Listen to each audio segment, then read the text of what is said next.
Hey there. In a world where artificial intelligence is really reshaping our workplace, millions of us are asking what happens actually to our sense of purpose when machines can do our jobs? Because a lot of people identify themselves and their purpose with their jobs. Hey, my name is Camille Bank, and today on Adapt and Create, we're diving deep into this question and maybe a couple of others if we have time with Craig Filek. He's the creator of Purpose Mapping and the co-founder of Purpose.ai. Craig helps people discover meaning beyond their job titles, and today he'll share insights on finding purpose in an AI-driven future. So whether you're facing career challenges or changes, or are curious about what's ahead, this conversation will challenge how you think about work, meaning, and human potential. And with that being said, Craig, welcome to the show. Thank you so much for being here. Great to be here, man. I appreciate the invitation. Craig, did I give you justice? Could you maybe explain briefly for the people that don't know you what you do and what you're all about? Sure. So I've developed a process over the past, I guess you could go back 30 years. You might even be able to go back further, just, tracing the history of my thinking through watching my folks, successful middle-aged friends going through their midlife transitions while my godfather, who was a university professor, would toast every holiday meal with follow your bliss. And I'm sitting there 10, 12, 15 years old thinking, okay, that makes sense. He's my godfather. That's what I'll go do.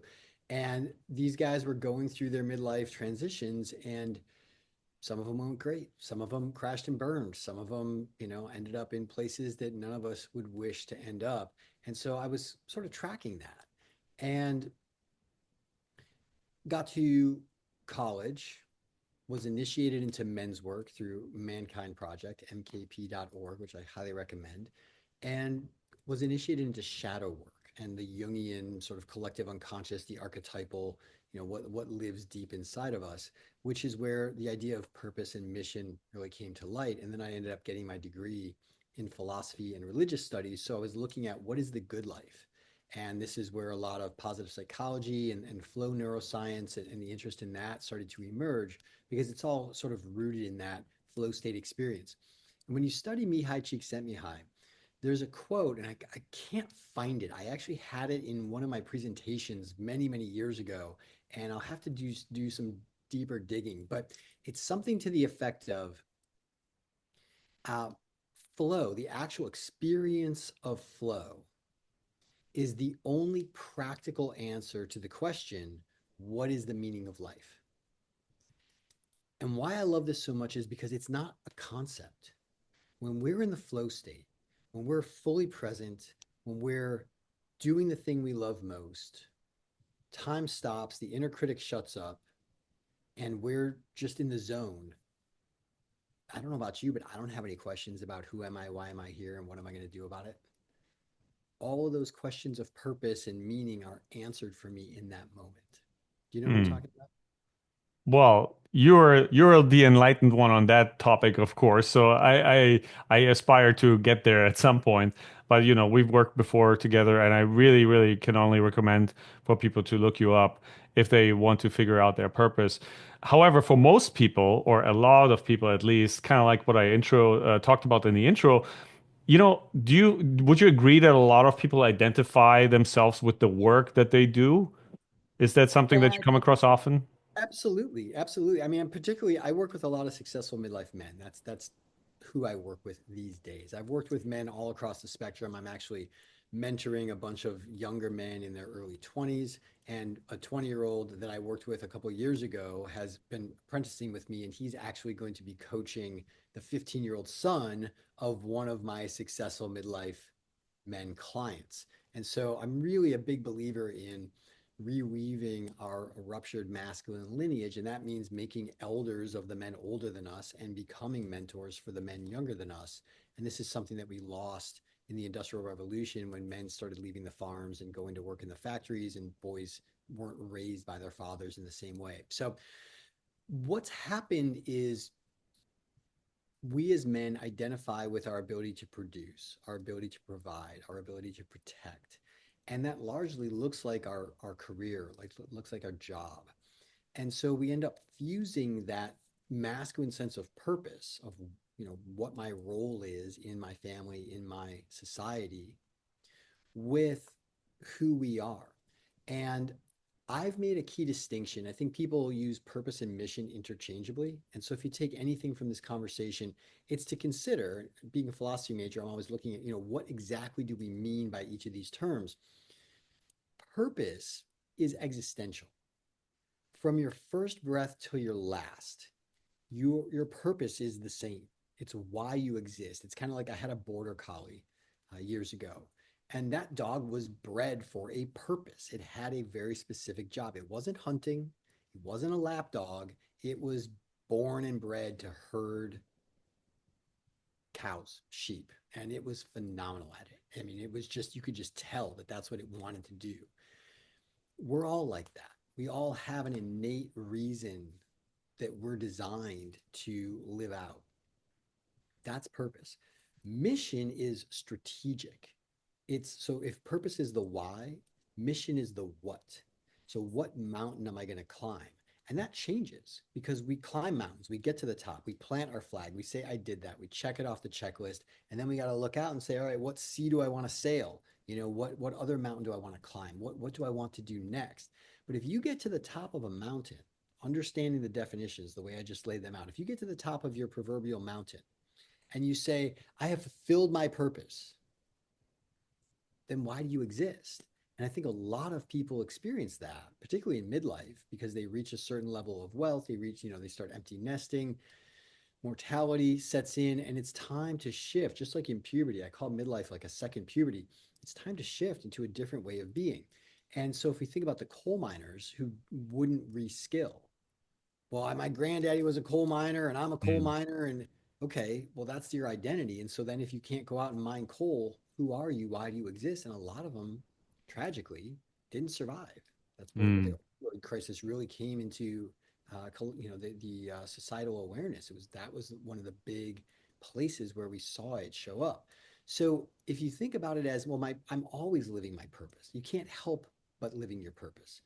You might be trying to squeeze yourself into a box from, the schooling system, which is more of a conveyor belt that conscribes and inculcates, Mm. tries to make us, versus what education means is to draw forth from within. That's what I try to do philosophically. What is your purpose? Why are you Right. here? If we live from that place, then we can look out and say, my purpose is usually a vague existential thing, and my mission is this very tactical, specific thing that's time bound that I can check off a checklist, that I will have multiple missions throughout my life. Mm. And I think that's an important distinction.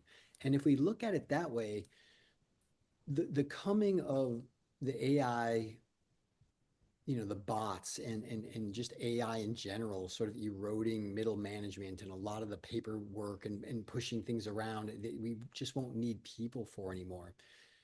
I think a billion people over the next, I don't know what it's going to be. I'm not, I can't predict it, but let's just say 10 years. And let's just say a billion people. If it's half of that in half the time, or it's in 20 years and it's twice as much, whatever that is, there's going to be some massive number of people that are going to experience the same thing that my successful midlife clients experience, where they don't have to work for money anymore. And so when you don't have to work, why do you do anything? Let's draw on that. I want to hone in on this a little bit because I know you're also short on time, but in that process specifically, because inevitably people, the lucky ones that'll recognize that their purpose may be outside of their scope of work, they'll actually Mm. take the time to sit down and really think about it. Maybe go through purpose mapping, but in your experience, what's some of the biggest mistakes that you might have seen when people try to find purpose beyond their current state or job, whatever it may be? Like, is there something that you see a pattern? Yeah, they come up with another mission, or Mm. they come up with something so vague and high level that it's sort of universally true. Like, my purpose is to serve humanity. Okay.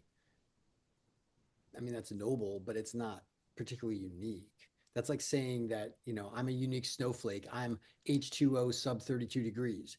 Mm. Every snowflake is H2O sub 32 degrees. What is your unique pattern? That's what I'm interested in. That's the wiring, right?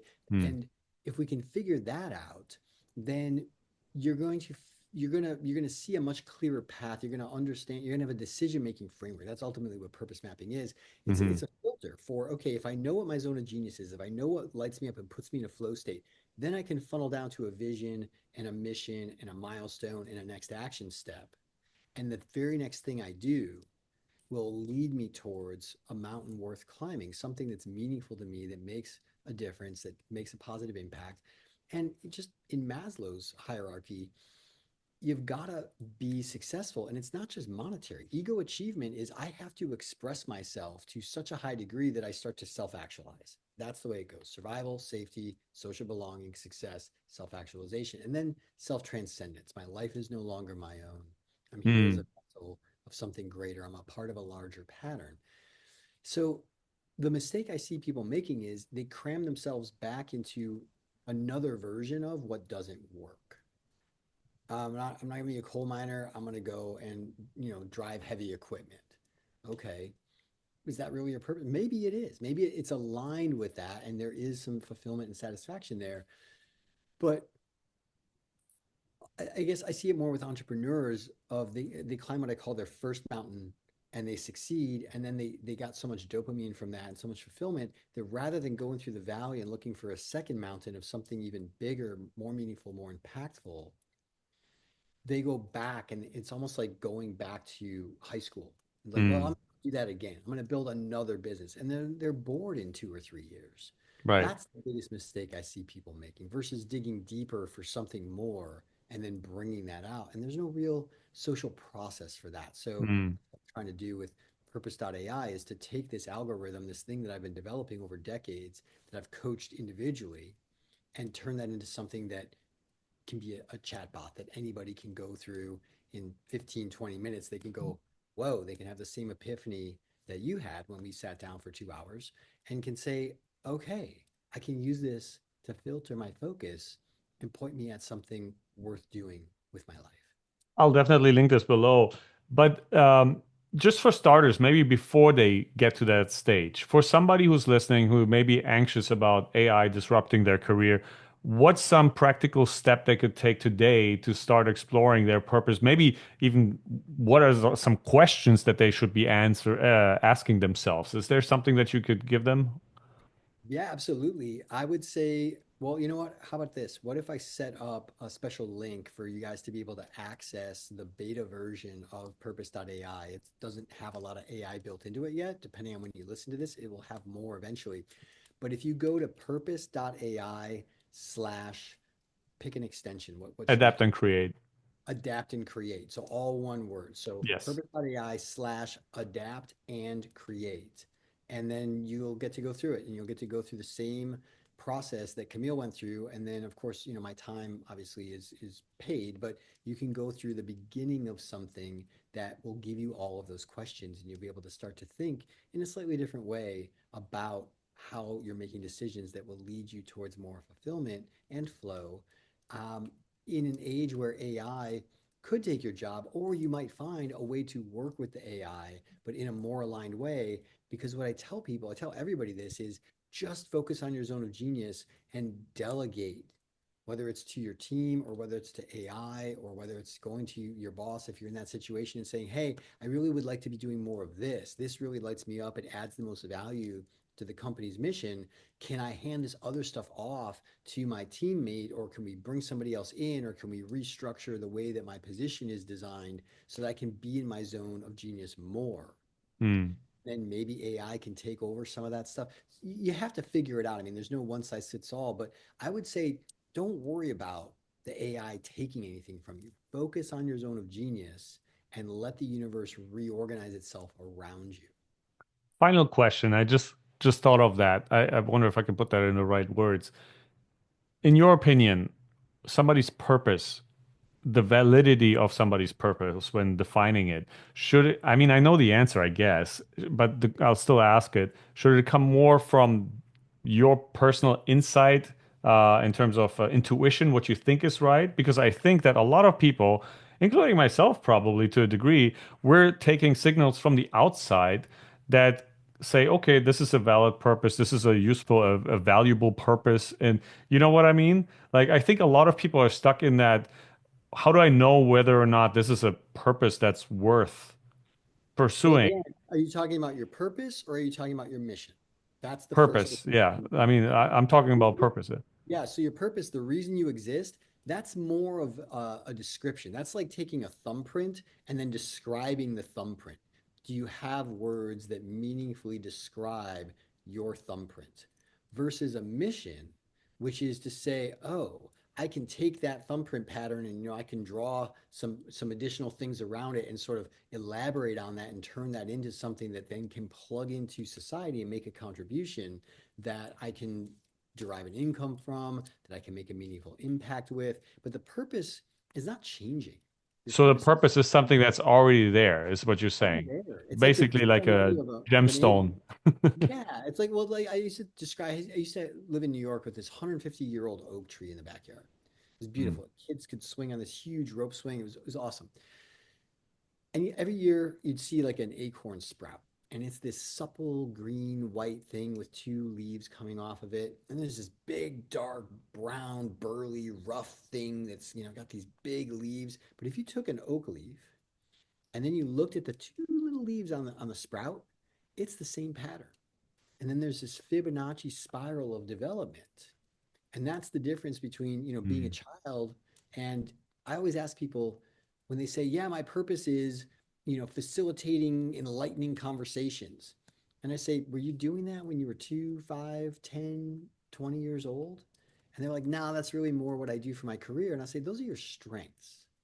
What's the thing deeper than that that you've always kind of done? And that's what, if you go to purpose.ai/adapt and create, the process will walk you through figuring out what that is. Got it. Love it. Craig, thank you so much. Really appreciate your time. If people want to get in touch with you, obviously purpose.ai, but is there any other way they can reach out to you or any platforms that you're on? Sure. I think check out my YouTube. That's where I'm doing some really cool stuff that I think will resonate with people, and you can get more of my teachings there. And then if you're interested, you can reach out through that, or LinkedIn is another great place to find me. Sounds good. We'll link all that in the description below. Craig, thank you again. Really appreciate your time. Every time I meet you, I feel like I'm more enlightened than before. Thank you, man. Thank Appreciate you. you. Take care. Take care.